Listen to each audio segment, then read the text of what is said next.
What's up, guys? Welcome back to the weekly scraps. We had a great week of fights.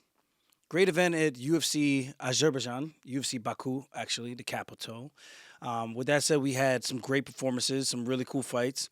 But before we get into that, I don't know if you guys know, but I did just come back out of retirement from commentating. I was at LFA. They gave me an opportunity to come back and call some fights. I did three of the prelim fights and I actually got to call one of the fights for my very first sponsored athlete for Funkharbor Rum. So that was pretty cool. And he was able to get the job done. Now it was a little dicey. Kevin Carrier, it definitely looked like he was behind a bit. So for him to come back and get the win, comeback victory in a very big way, getting the finish with about 30 less, maybe a little less than 30 seconds on the clock at LFA 211, gets this job done. And of course, Pumi Nakuda, Turbo, takes on a tough Cody Davis, gets the job done. Really close fight, 29-28. Went to a decision. I know the UFC wants finishes, but that was a contender series level fight. Both of those guys look like seasoned veterans in there, and they could compete in the UFC tomorrow. That's how good both of those guys are. Very, very competitive. Davis never gave up. Pumi never gave up. Pumi was kind of getting ahead a little bit, and then Davis was able to make some adjustments and come back and get himself back into the fight. Challenged Pumi a lot. And for those type of fights, especially on the regional level, when you get to the UFC, it's going to feel like, man, this is nothing. So kudos to both those guys because I do think they both leveled each other up. And I look forward to seeing what's next for both of these guys. Hopefully, Pumi gets the call up. Maybe Davis can also be on the short list as well. I think why not? Former LFA champion. He's a tough dude. Very, very smart. Great fight IQ. Did a lot of good things in there. I think there's going to be a big learning lesson for both these guys going forward for their careers. Now, that was fun for me, commentating the fights, calling them, and all that. I had a great time doing that. I do hope to get to do more of them. I do hope to do more of them in the future, but we'll see what happens. And shout out for Pumi for, although he wasn't an official sponsored athlete for the event, he looked out, did a lot of promotional stuff for me, and I thought that was really cool. Obviously, he's living with me. We were living together back at Ally Quintus House back in Long Island, and then Pumi moved over with me in Massapequa, and then now we're here in Vegas. A couple years later, he decides to make the move to Vegas, and he's changed a lot. We had Armando. He also fought, came up a little, came up short. Tough fight. Change of opponent, I think, within a week or so. No excuse, but it's just part of the game. You go from fighting someone that you think is going to be more of like just a straight up wrestler looking to hold you, but then you get a really good jiu-jitsu strangler type of a guy. So that's all I can really say about that. But that's the fight game. And of course, Juan Archuleta. I don't know if you guys saw this crazy knockout at Baroka. I don't know what Baroka means. It's a crazy name. It's got to mean something, right? New promotion. I think that was the third event. And he gets a flying knee knockout. Just jumping. Boom. Cracks him. And it looked like it missed. When we first watched it, we're at Marab's house. Marab was in Baku. We went to his house to go watch the fights with everybody. It looked like Juan might have missed. But then he turns around. And then you see his opponent start to fall down in slow motion. And I'm like, oh, we all jumped up. Oh, what? That was crazy. Because he's just in his stance. He's moving. He's fakes. His opponent's coming forward. He's faking too. He steps back. And then he just launches a brutal knee and cracks him. Puts him down. Very, very hard strike. And really, really like highlight reel knockout of the year candidate award. Because that was just like, that was filthy. With that said, we move over to the UFC now. Now, I got to say this. Shout out to my boy Nassim, the Black Wolf Sadikov. Had a tough opponent in Nicholas Mota. Very tough fight. I knew this was going to be something like this. That good? I didn't think it was going to be that good. But these guys put on a masterclass performance from technique, heart, grit, will to win, and conditioning. Most guys would have been falling over, like unable to lift their arms.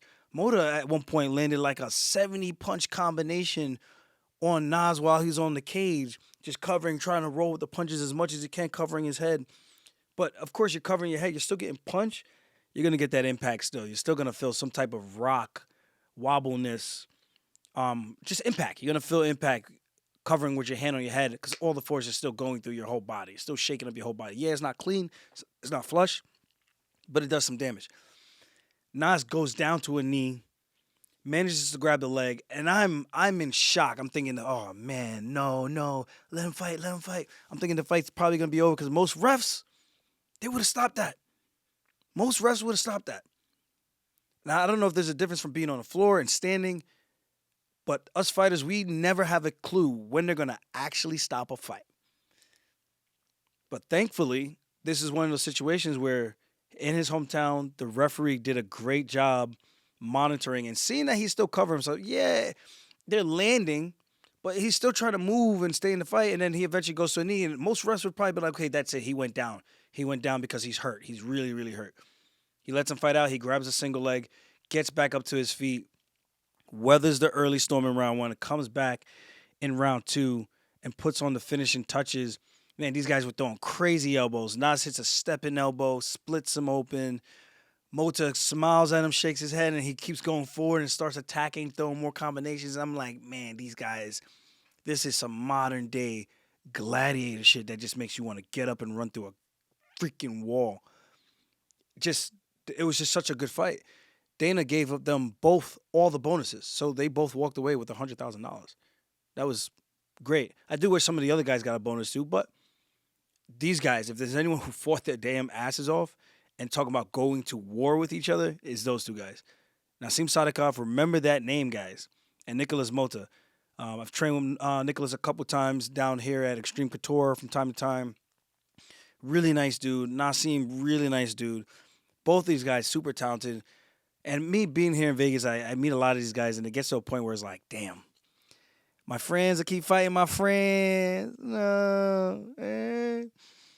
But, of course, we're from New York. Rock with my New Yorkers, especially the guys I came up with, right? I mean, we didn't come up together around the same time, but he was in the gym taking the classes with me when I was coaching and all that stuff. I cornered him a few times. And, yeah, Naz is the homie. Straight out of Brooklyn, from Moscow, and also Azerbaijan. So there's a lot to unpack with that, man. Like, I think if anyone wants to learn anything. Oh, speaking of, Armando is here. Let me let him in. I didn't know he was here. But that was a great freaking fight. Naz, you killed it.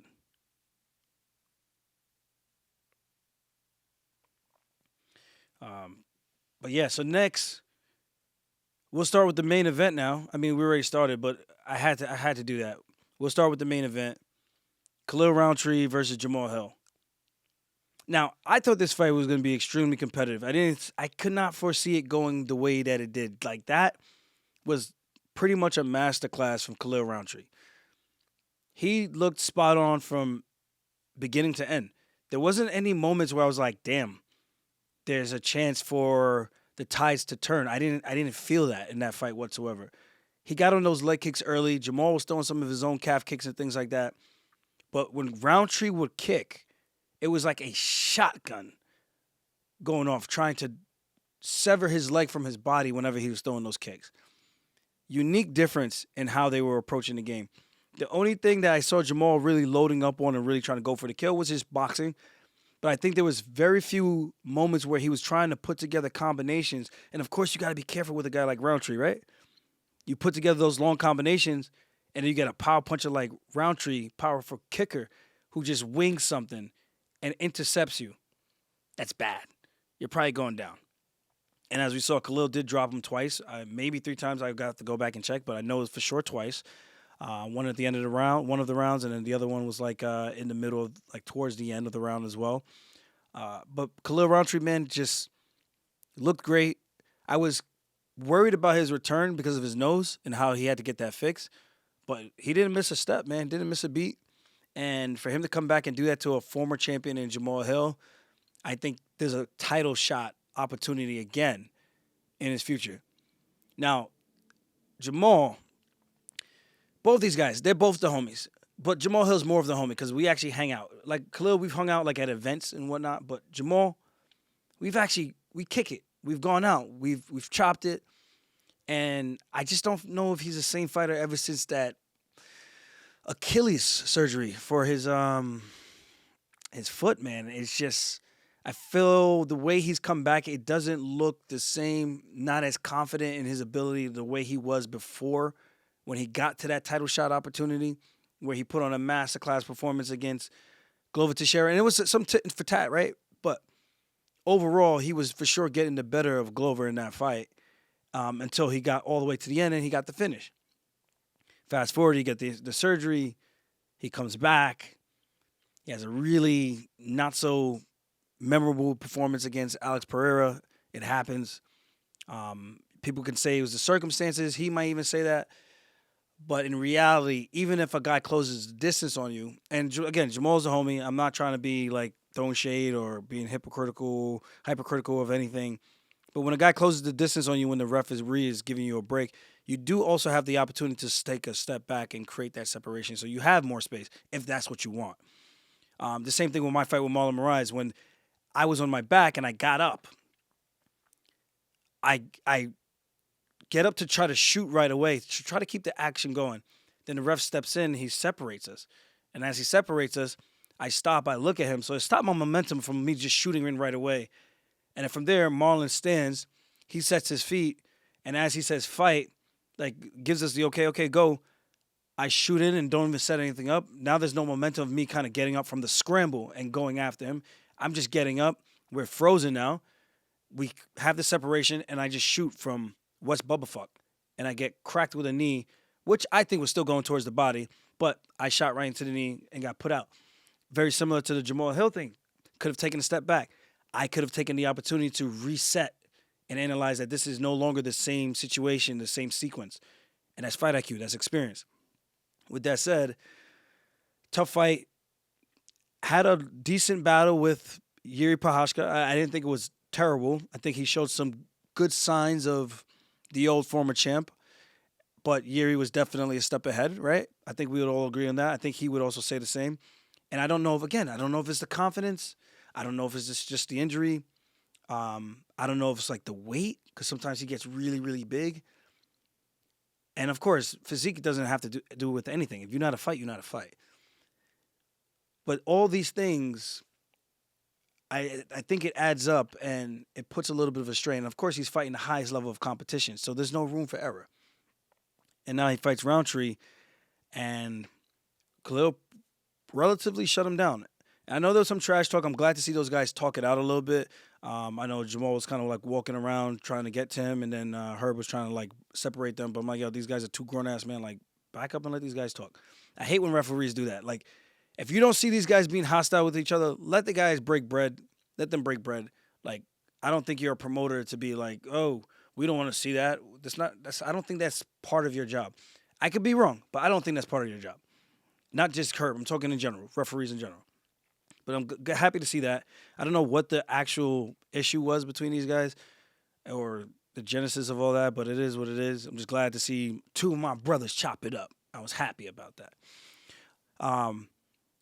I think Rountree should be fighting Jiri Prochazka next. I think that's the next matchup. That is a mad fight because the same thing, those shotgun strikes that he throws, when he was winging that overhand, now it was just ridiculous and wild, but powerful. Very, very powerful. So if he wings that and he connects with Jiri, moving in and out in the way he does, the samurai style that he does, hands down, super low, I can see that being very problematic for both of them. The style, the in and out, trying to time that. But if he times it right and he connects, good night, Irene. That's a fun fight. That's a fun freaking fight. Now, Jamal, I don't know where he goes from here. I do think he should probably fight down the ranks and see if there's a matchup where he can see if he still has it and has the desire to compete. I know one of the things about fighting on sports in general, once you get a little bit of that cushion, you get a little bit of that bread, you kind of get a little complacent. So it all comes down to the heart and the desire of what you actually and truly want to do. And I think Jamal still wants to fight. I think so. But at the end of the day, your work and your performances have to reflect that. So that's just love coming from me. I'm sure he's had a lot of things to say with some of my fights and things like that, which is normal, man. People chop it up, they talk, they discuss things. But I like to see him take a step back and really find someone who's middle of the road to see if he can kind of shake that monkey off his back and get back in the mix, right? I think that's probably the best thing to do instead of taking another loss to another high level guy. And then it's like, okay, where the hell do I go from here? That'll be 4 in a row. And that's tough. Now we have Fiziev, man. Holy. Great fight against Ignacio Bahamondes. Now, I thought Bahamondes was going to be a little bit more aggressive. Now, of course, Fiziev is normally the aggressive guy.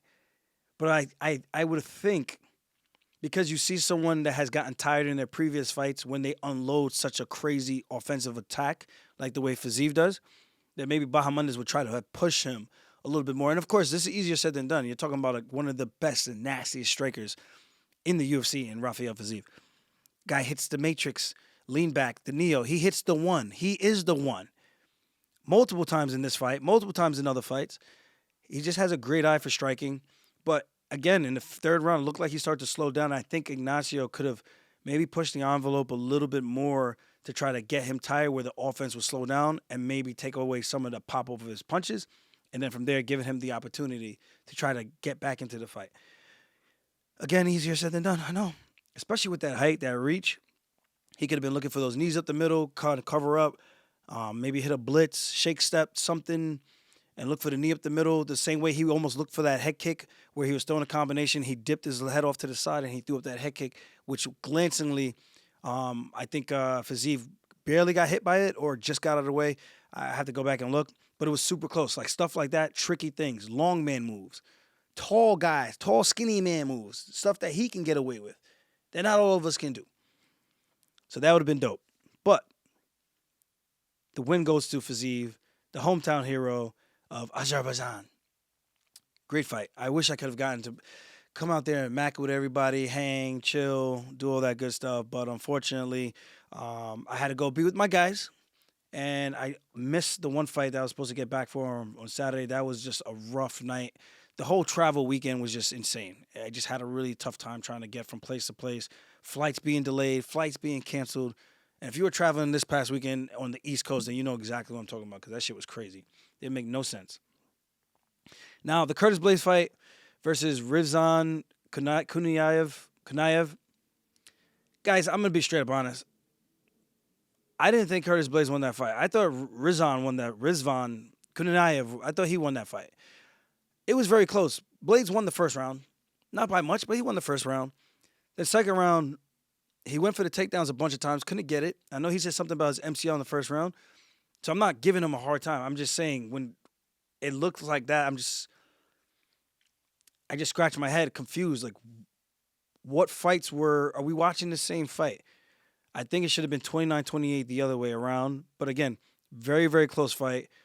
Kuniev, even though he stopped the takedowns, he also did all the offensive damage on the feet. So Blaydes had some moments where he was landing a nice right hand. But the difference in the way Kuniev was punching and landing and kind of tattooing his face a bit, I thought for sure Kuniev was getting the upset and going to be ranked and probably a shoo-in for a title shot. Because I believe he was a champion at another organization before coming over, and this was his UFC debut. What is he, 33 years old? He fought Contender Series. He won. He was the champ over at, I don't know, what promotion is this? Eagle FC. He beat Anthony Hamilton. Eagle again, Contender Series. So he fought on Contenders, won. They didn't sign him. He beat Anthony Hamilton. Had a no contest with Renan Ferreira. Beat another guy named Hugo Kuha. Finish on Contender Series in round 1. And his first fight is Curtis Blaydes. Welcome to the big leagues. That's actually pretty crazy. But with that said, it was an interesting fight, so to speak, because I was thinking that he was going to get the takedown eventually, but he wasn't able to. But now, let's get to the juicy stuff. The stuff everybody is talking about. Jon Jones has officially relinquished the heavyweight title. He's no longer the official undisputed champ. It is now Tommy Aspinall. Hey, Tommy. Hey, Tommy. I don't know how to feel about this. I went on Ariel Helwani's show and I was saying this to everybody. Does it make a difference if Aspinall gets to fight Jones or he continues to defend his interim title? They count his wins. He gets the same pay-per-view money. He stays active, and he's building his legacy, all while Jon Jones is hanging out doing whatever the hell Jon Jones wants to do in his world. He's earned the right to do that. And maybe you keep winning and you entice Jon to come back. But needing him to officially vacate the belt, I don't know if that was a necessity. Like, we still view Tommy the same. Jon Jones is no longer irrelevant in terms of fighting anymore. His history speaks for himself. His legacy speaks for itself. But right now, Aspinall and what he's doing in the division, that's what matters. That is the most important thing that people are going to be paying attention to. So why not stay active? If Jon wants to sit on the sideline and he's not being active, and this guy is the undisputed, well, not undisputed, but the interim champion who's also being active and has fought more times than Jon Jones at the heavyweight division than Jon Jones has himself, I'm viewing that guy as, well, I almost feel indirectly like Jon Jones needs to unify the belts. And I think we're just putting titles on everything. The guy who's being more active, to me, is going to be looked at and viewed as the guy who's running the division, running the show. Unless the guy's legitimately hurt and can't compete. Jon could compete. He chooses not to. He's undecided if he wants to. He doesn't have to compete. With that said, for me, Tommy Aspinall was the guy. Yeah, Jon Jones is there, but I didn't look at one above the other in terms of who's the real heavyweight champ. I'm like, guys, this fight might not even happen. Jon might just be stringing everybody along, and you guys are going to get pissed off for no reason. You're going to constantly keep talking about him, making him way more popular, even though he's super popular already. But you're getting pissed at a guy for no reason who does not need this fight. Aspinall needs the fight. But Aspinall needs to also keep fighting. So now he's the official undisputed champ of the world. What's the difference? What changed? Because Jon said, I'm no longer the champ? But if Jon wants to come back, is he not going to fight for an immediate title shot? So what the fuck changes? Why did we waste so much time? Why did Tommy waste so much time with this guy? No disrespect, but brother, go get your money, go get your chicken. You're a super talented guy. Don't waste your prime years where you could be stacking your money, stacking your resume. And of course, you see your eye on the prize, and I get that. But if the other guy looks like he's not entertaining it, the same thing when Henry Cejudo said he was coming back. They offered me to fight. I was like, I'll fight him if he's actually going to fight. But until then, give me somebody else. I want to actually fight somebody that wants to fight until we know this guy's in the testing pool, cleared, and serious. Why are we wasting time? I got money to make. I don't have a lot of time at this weight class. And I want to get as many fights in as I can and continue to set records. Most bantamweight wins, most consecutive title defenses. That's what I was looking for, my legacy. So Aspinall, for your legacy, you don't need Jon Jones. That's a feather in the cap if you get the opportunity to get Jon Jones.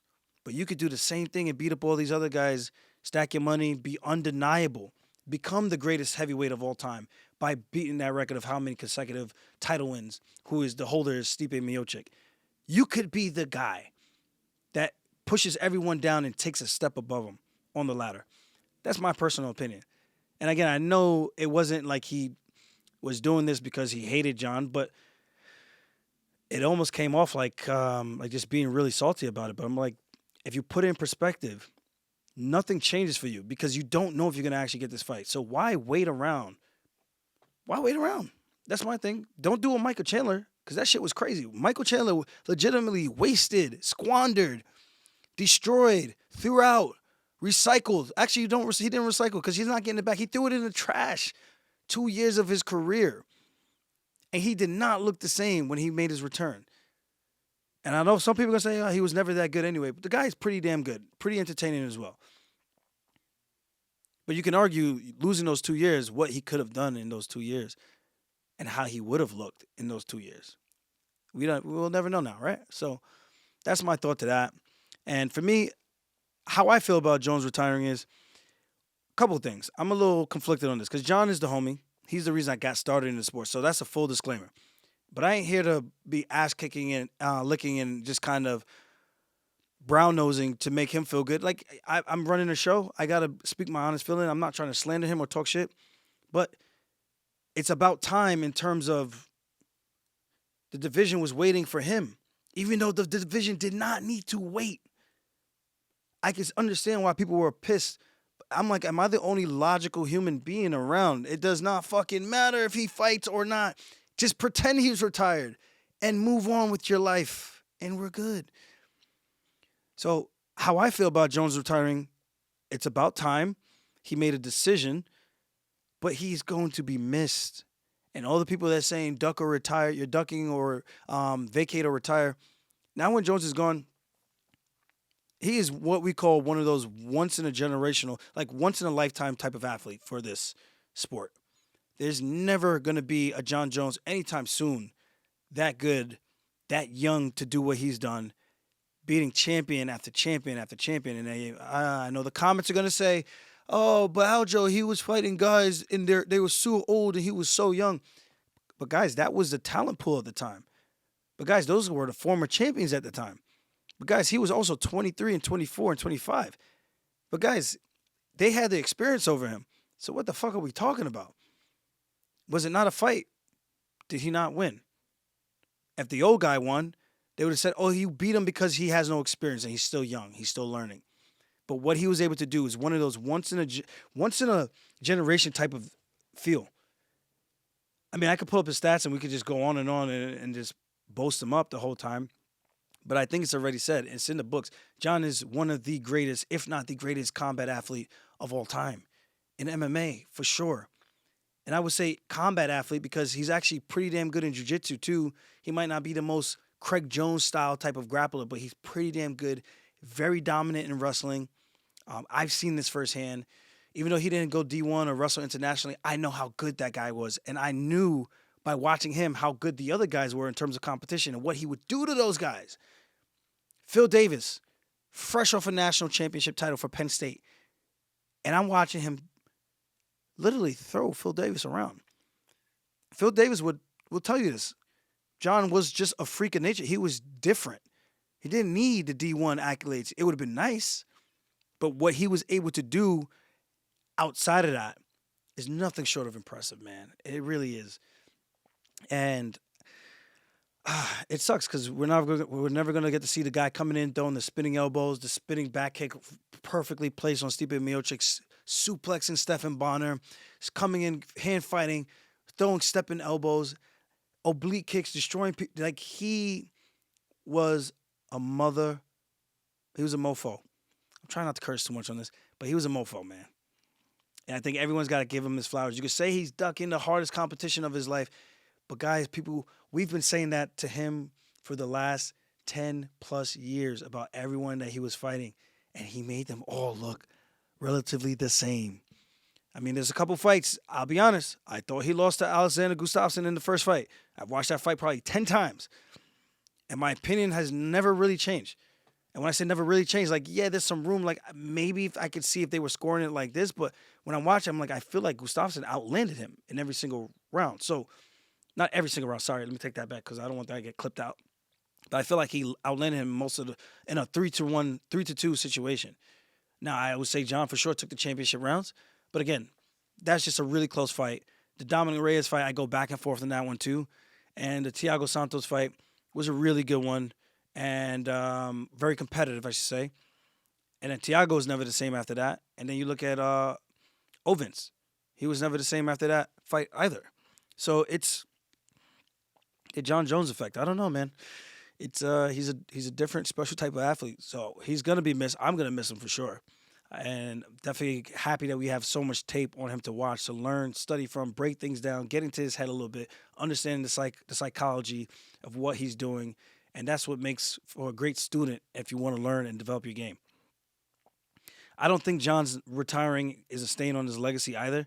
I know some people are trying to paint that narrative, but how?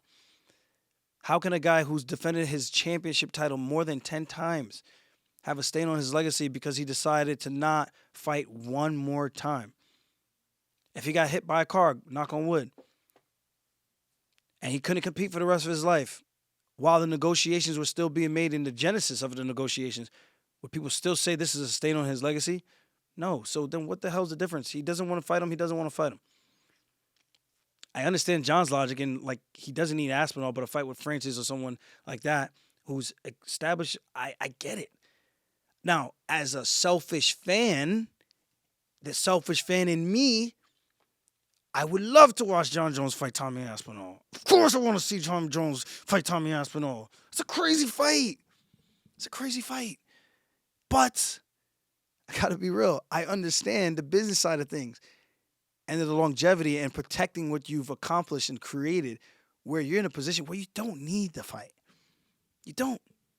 So can we honestly be mad at Jon Jones? Come on. I don't want to say chat, but guys, can we honestly be mad at Jon Jones? Are we mad because we're not getting the fight that we want to see because the champ doesn't need to prove it because he's already established? I get that. I want to see it, but I also understand why he might not want to do it. And I can understand that for any fighter. It just, you have to look at things from their perspective, so I get it. But yeah, I don't think it's a stain on his legacy whatsoever. It's going to be one of the things that people talk about forever. That fight could have happened. Fedor Emelianenko versus Brock Lesnar could have happened. All these great fights that could have happened. Cain Velasquez versus Fedor could have happened. All these crazy matchups that could have happened, the woulda, coulda, shoulda matches, but got away. Tony Ferguson versus Khabib in their prime from the very first time they were supposed to fight. There's a lot of great matchups that we did not get to see. Life goes on. It's unfortunate, and we could always play the what-if games, and that's the fun thing about the sport, because we could bullshit, have a beer, talk about this, and have a good time and just discuss what we think and deem to be more dominant or better, superior, and who would have gotten the win. So I'm Gucci with that, man. I'm good. Like, I would have loved to see it, but if it don't happen, I get it. And I don't know. Because I really do think Tommy Aspinall would have presented a lot of problems for Jones. And I think anyone, even Jones himself, really understands and knows that. I know the UFC said they gave him his money, that they agreed and whatever. I don't know. I don't know if I can't call it ducking, man. I can't call it ducking. If he was on the fence from retiring, he left for 2-3 years, came back, and then did what he did to Sorogan, and then goes away, comes back, tears his pec or whatever it was, comes back, fights Stipe Miocic, does what he does to him, who is considered the greatest heavyweight of all time, does that to him. He goes away again, comes back. Who knows? Jon Jones might come back, and maybe he just gets the itch. I'm praying that's what happens. But I can't say he, legitimately just ducked him. Because what is ducking? Ducking is like when you are an active... Like, if Jon was 25 or 26 or something, or 30, and he was just refusing to fight this guy, I'd be like, yeah, he's ducking. Because he hasn't accomplished anything.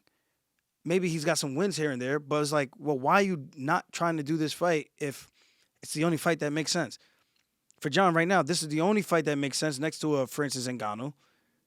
Alex Pereira is a stupid fight. I don't think that fight makes any sense. I'll be one of the first guys to say that. I think it's a silly fight. But after everything he's accomplished, I don't think you can say he's legitimately ducking him. I don't see it. I don't think anyone being fair and unbiased, other than being a selfish fan like myself, can say he's ducking him. I can say he probably doesn't want the smoke at this age and point in his career. I'll say that. But I'm not going to say he's ducking him, man. Like, I feel someone wanting the smoke versus ducking. Like, if you say I'm ducking, that feels more like a challenge to my ego, my pride. Like, I feel like I got to defend that honor. You feel me? It's just different. But with that said, hope you guys enjoyed my little Jon Jones rant. I can't wait to discuss UFC 317 coming up soon this week. I'm trying to get some things working with Full Violence. We're trying to see if we could get a pop-up shop going, have some samples. May not even call it samples. Sell some cocktails, because they're going to people. I thought you were giving this away for free. Guys, this is a business. I'm the only one funding the business. Help me. I'm not trying to be Connor. I don't need to make $600 million. I mean, but that would be nice. I mean, I'd be lying if I said that wouldn't be nice. But I actually got a really good product. Help a brother out. If you want to try it, go to funkharborspirits.com. Hopefully we could get over to the UK later this year. We're still working on some of these logistics. I got some of these guys I need to talk to. And speaking of that, that just reminded me, because I got to send some emails. I just been on the road nonstop, crazy busy. And I'm still buzzing from UFC Baku because, man, Nassim, I think 100% has got to be a superstar right now, right? Let's go. Let me just check his Instagram following real quick before I sign out of here. Only 65K. That's absurd. How? How is this guy not? I'm reposting him right now. I'm reposting him right now because this is crazy. My man should be over 100,000 easy from a performance like that. The UFC should have been clipping that shit out multiple times. Him and Mota should both be clipped out from the sequence, how it started to how it ended. That's gonna go nuts because fight fans around the world, even if you're not a fight fan, you see that clip on your Explore page, you're gonna be like, God damn, that was crazy. Crazy good. But all right, I gotta go. I gotta go get some food, get some Jamaican food. If you're not following Nassim, the Black Wolf Sadikov, go follow him. Go follow him. Go check my guy out. This guy puts in a lot of work, and that's one of the things I could honestly say about him. He's hard to train with because he's a big freaking boy, and I hate it sometimes because he just runs through me with these blast doubles, and then I gotta use my jiu-jitsu and stuff, and then he's heavy. He's heavy. And last thing, here's the suspense. Let me just put superstar in the making.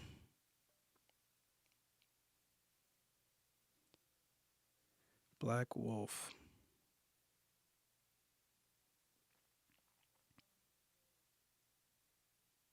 And let me tag him. I have some fight news. I don't even know if I can even talk about this. Never mind, guys. I don't even know if I can even talk about this.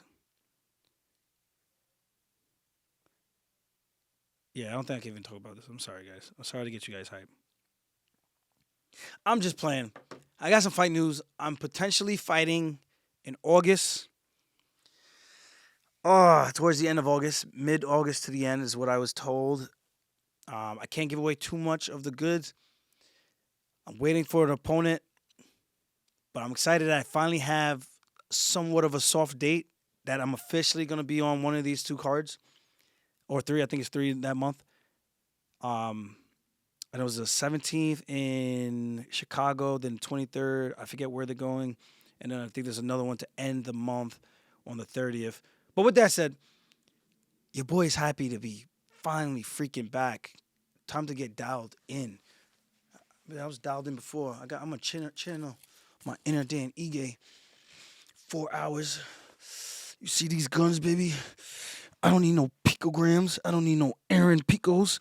I don't need no needles. I'm just naturally. And by the way, that picture of Pico was crazy. I don't look like that. Even when I gotta get to 35 for me to look like that. When I'm down to like 140 pounds, when I have no body fat on me whatsoever. But I'm basically on weight. But when I'm walking around 160 to 70 pounds, I don't look like that. This man's not fighting for like 4 or 5 weeks. How the hell does he look that ripped? How is he gonna make weight looking that ripped? He's looking like, if he's fighting at 45 and he's a decent sized guy, he looks like he's walking around 150 pounds already. Like damn near on weight. That shredded, that ripped, that vascular with all the veins. That ain't, come on, guys. Come on, son. It's either Pico's really, really light and he just eats super, super clean. But I don't look like that. So people stop telling me I look like that. I don't look like that unless it's fight week when I'm on the scale.